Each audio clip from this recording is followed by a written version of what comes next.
The Dutch Republic, also known as the Republic of the Seven United Netherlands, Republic of the United Netherlands, a Republic of the Seven United Provinces, was a republic in Europe existing from 1581, when part of the Netherlands separated from Spanish rule, until 1795. It preceded the Batavian Republic, the Kingdom of Holland, the United Kingdom of the Netherlands, and ultimately the modern Kingdom of the Netherlands. Alternative names include the United Provinces, Seven Provinces, Federated Dutch Provinces, and Dutch Federation. History. Until the 16th century, the Low Countries, corresponding roughly to the present-day Netherlands, Belgium, and Luxembourg, consisted of a number of duchies, counties, and prince-bishoprics, almost all of which were under the supremacy of the Holy Roman Empire, with the exception of the county of Flanders, which was under the Kingdom of France. Most of the Low Countries had come under the rule of the House of Burgundy and subsequently the House of Habsburg. In 1549, Holy Roman Emperor Charles V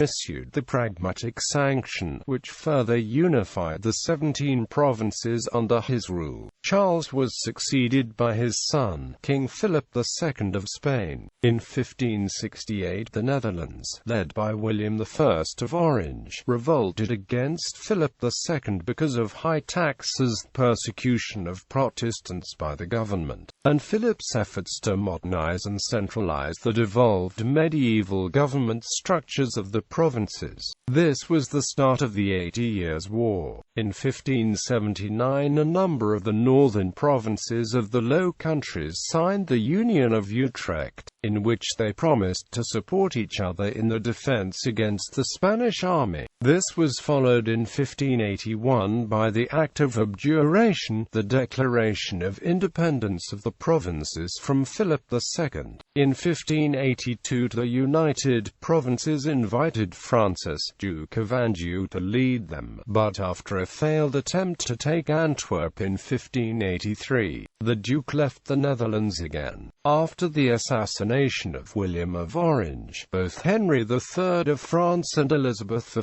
of England declined the offer of sovereignty. However, the latter agreed to turn the United Provinces into a protectorate of England and sent the Earl of Leicester as Governor-General. This was unsuccessful, and in 1588 the provinces became a confederacy. The Union of Utrecht is regarded as the foundation of the Republic of the Seven United Provinces, which was not recognized by the Spanish Empire until the Peace of Westphalia in 1648. During the Anglo-French War, the internal territory was divided into groups: the Patriots, who were pro-French and pro-American, and the Orangists, who were pro-British. The Republic of the United Provinces faced a series of republican revolutions in 1783–87. During this period, Republican forces occupied several major Dutch cities. Initially on the defense, the Oranges forces received aid from Prussian troops and retook the Netherlands in 1787. The Republican forces fled to France, but then successfully re-invaded alongside the army of the French Republic, ousting Stadtholder William V, abolishing the Dutch Republic and replacing it with the Batavian Republic. After the French Republic became the French Empire under Napoleon, the Batavian Republic was replaced by the Napoleonic Kingdom of Holland. The Netherlands regained independence from France in 1813. In the Anglo-Dutch Treaty of 1814, the names United Provinces of the Netherlands and United Netherlands were used. In 1815 it was rejoined with the Austrian Netherlands and Liege to become the Kingdom of the Netherlands, informally known as the United Kingdom of the Netherlands, to create a strong buffer state north of France. On 16 March 1815, the son of Stadtholder William V crowned himself King William I of the Netherlands. Between 1815 and 1890 the King of the Netherlands was also in a personal union the Grand Duke of the Sovereign Grand Duchy of Luxembourg. After Belgium gained its independence in 1830, the state became unequivocally known as the Kingdom of the Netherlands, as it remains today. Economic perspective. During the Dutch Golden Age in the late 16th century onward, the Dutch Republic dominated world trade in the 17th century, conquering a vast colonial empire and operating the largest fleet of merchantmen of any nation. The County of Holland was the wealthiest and most urbanized region in the world. The free trade spirit of the time received a strong augmentation through the development of a modern, effective stock market in the Low Countries. The Netherlands has the oldest stock exchange in the world, founded in 1602 by the Dutch East India Company, while Rotterdam has the oldest bourse in the Netherlands. The world's first stock exchange, that of the Dutch East India Company, went public in 6 different cities. Later, a court ruled that the company had to reside legally in a single city, so Amsterdam is recognized as the oldest such institution based on modern trading principles. While the banking system evolved in the Low Countries, it was quickly incorporated by the well-connected English, stimulating English economic output. Between 1590 and 1712 the Dutch also possessed one of the strongest and fastest navies in the world, allowing for the varied conquests, including breaking the Portuguese sphere of influence on the Indian Ocean and in the Orient, as well as a lucrative slave trade from Africa and the Pacific. Politics. The Republic was a confederation of 7 provinces, which had their own governments and were very independent, and a number of so-called Generality lands. The latter were governed directly by the States General, the federal government. The States General were seated in The Hague and consisted of representatives of each of the 7 provinces. The provinces of the Republic were, in official feudal order, the Duchy of Guelders, the County of Holland, the County of Zeeland, the Lordship of Utrecht, the Lordship of Overijssel, the Lordship of Frisia, the Lordship of Groningen and Omlanden.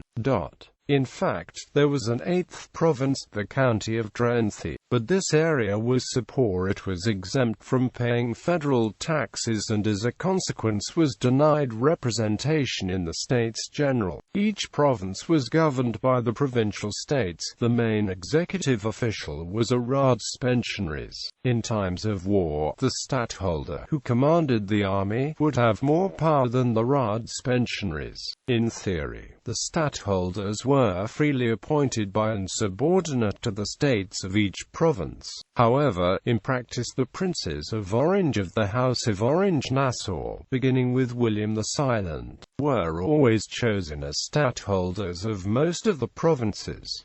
Zeeland and usually Utrecht had the same stadtholder as Holland. There was a constant power struggle between the Orangists, who supported the stadtholders and specifically the Princes of Orange, and the Republicans, who supported the States General and hoped to replace the semi-hereditary nature of the stadtholdership with a true republican structure. After the Peace of Westphalia, several border territories were assigned to the United Provinces. They were federally governed Generality lands. They were Staats-Brabant, Staats-Vlaanderen, Staats-Limburg and Staats-Oppergelre. The States General of the United Provinces were in control of the Dutch East India Company and the Dutch West India Company, but some shipping expeditions were initiated by some of the provinces, mostly Holland and/or Zeeland. The framers of the U.S. Constitution were influenced by the Constitution of the Republic of the United Provinces, as Federalists know. 20, by James Madison, shows. Such influence appears, however, to have been of a negative nature, as Madison describes the Dutch Confederacy as exhibiting imbecility in the government, discord among the provinces, foreign influence and indignities, a precarious existence in peace, and peculiar calamities from war. Apart from this, the American Declaration of Independence is similar to the Act of Abjuration, essentially the Declaration of Independence of the United Provinces. The concrete evidence that the former directly influenced the latter is absent. Religion. In the Union of Utrecht of 20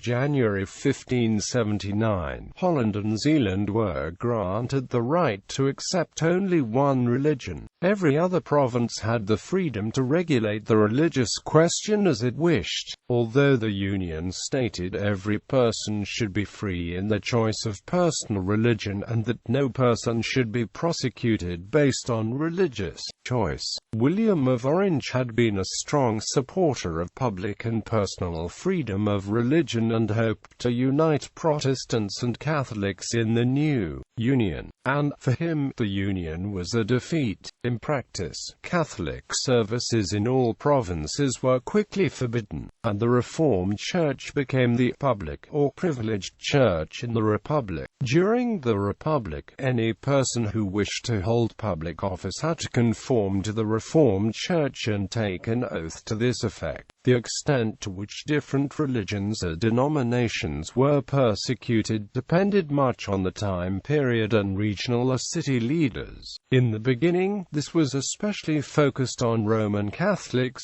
being the religion of the enemy. In 17th-century Leiden, for instance, people opening their homes to services could be fined 200 guilders and banned from the city. Throughout this, however, personal freedom of religion existed and was one factor, along with economic reasons, in causing large immigration of religious refugees from other parts of Europe. In the first years of the Republic, controversy arose within the Reformed Church mainly around the subject of predestination. This has become known as the struggle between Arminianism and Gomerism, or between Remonstrance and Contra-Remonstrance. In 1618 the Synod of Dort tackled this issue, which led to the banning of the Remonstrant faith. Beginning in the 18th century, the situation changed from more or less active persecution of religious services to a state of restricted toleration of other religions,